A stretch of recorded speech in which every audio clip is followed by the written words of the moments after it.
Hey, this is Nikki G with the 10 Minute Off-Road Podcast. If you enjoy this podcast, head over to 4x4 Radio Network and check out some of the other 4x4 podcasts.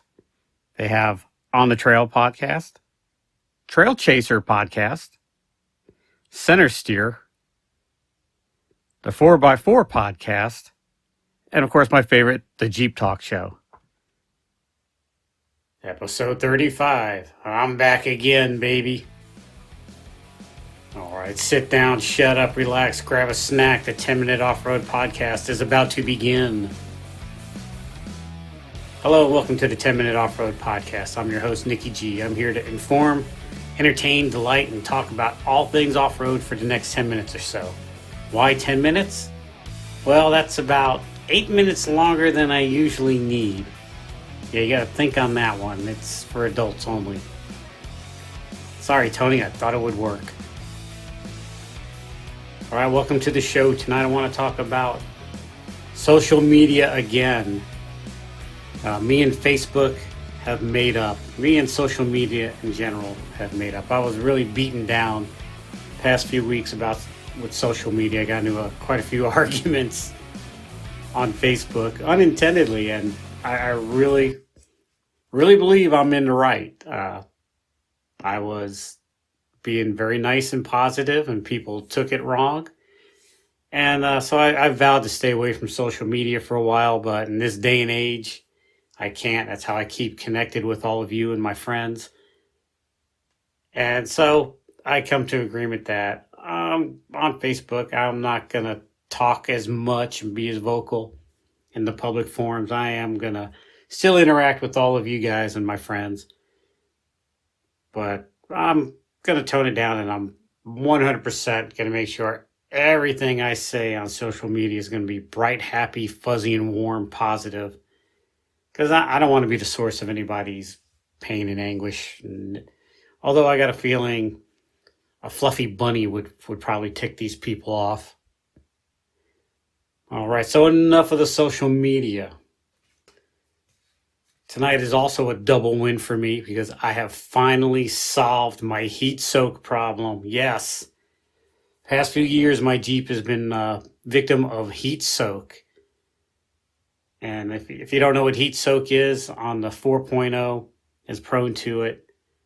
It's when hot air rises off the manifold and heats up the intake manifold, and your fuel vaporizes before it hits the cylinder.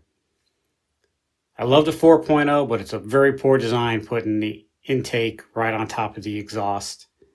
I guess it frees up room in the engine bay, but still. So heat soak was a problem. All right, so first time I came across it, I was up on a mountain that was stripped for logging, so there was no way to get away from the sun. It was very dry, rocky, very hot. Jeep ran great, loved it. Had a great time.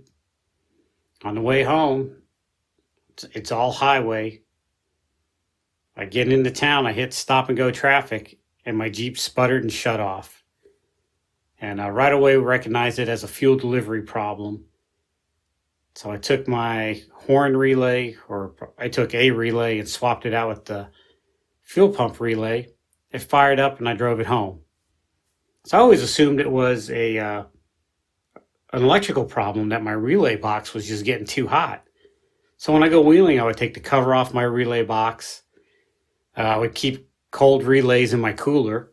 And when I got done wheeling, when I'm airing up and everything and just chilling before I go, I'd take a bottle of frozen water, or what's left of the frozen water, set it on top of my relays to cool them down. And sometimes it worked, sometimes it didn't. But it was all a coincidence, because that wasn't my problem. The problem was on the other side of the engine bay, the fuel rail heating up. So by the time I figured that out, I've done a lot of stuff. The first thing I did is I put in hood vents, and that helped a lot. Let out the air, and I can go further on the way home before I started getting heat soak. And then again, on very hot days, I still got the heat soak. I tried wiring my electric fan so I could turn it on and off at will as well as come on whenever the AC comes on or when the engine runs hot. That helps tremendously, keeping my engine temperature down and keeping my underhood temperature down. But I still got heat soak every once in a while, and it was kind of a pain in the butt, turning the fan on and off as needed, because I didn't want to run my engine too cold, because you run it too cold and it gets rich, and that causes other problems. But I guess too cold is better than too hot. I tried driving my Jeep halfway home, stopping at a car wash, and I know car washes don't like it when you show up with a big muddy Jeep, but I would hose off my hood and under my fenders and everything and just kind of like cool the engine off, and that worked out great. And I could continue on the rest of the way home. But I wanted to solve the problem permanently.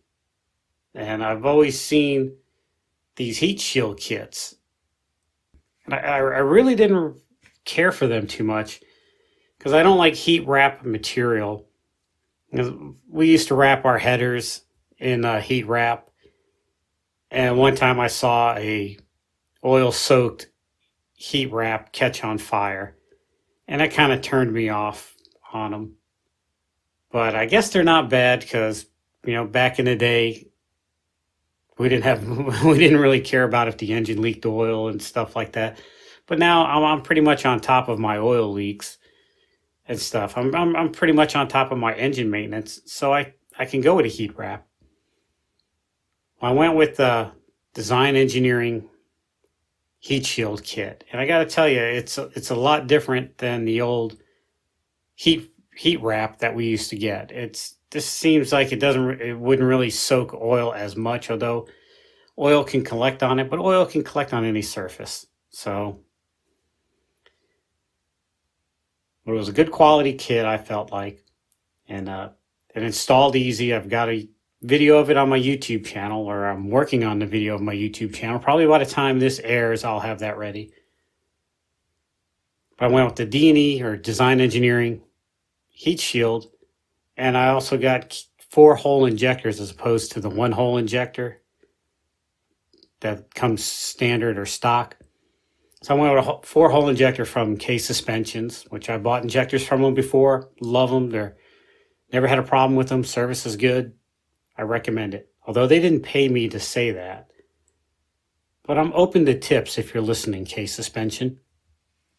So along with the new O-rings and everything, and the heat shield and the heat wrap on the injectors and on the fuel rail, I got to tell you, it solved my heat soak. I went out wheeling a couple of weeks ago with some friends, and I tried like hell to overheat my Jeep and get it hot and have problems, and not even a sputter. Keep my fingers crossed, because it's not August yet, but hopefully it's solved. And if you have a heat soak problem, I recommend putting a Design Engineering kit on. They're pricey for what they are, but they're still affordable. I think I paid $50 something bucks for mine. And I will tell you, I went online and I saw Walmart.com. Yeah, Walmart was selling the heat shield kit. I didn't know what brand it was, but it looked just like the Design Engineering one, for $26. So I bought 2 of them.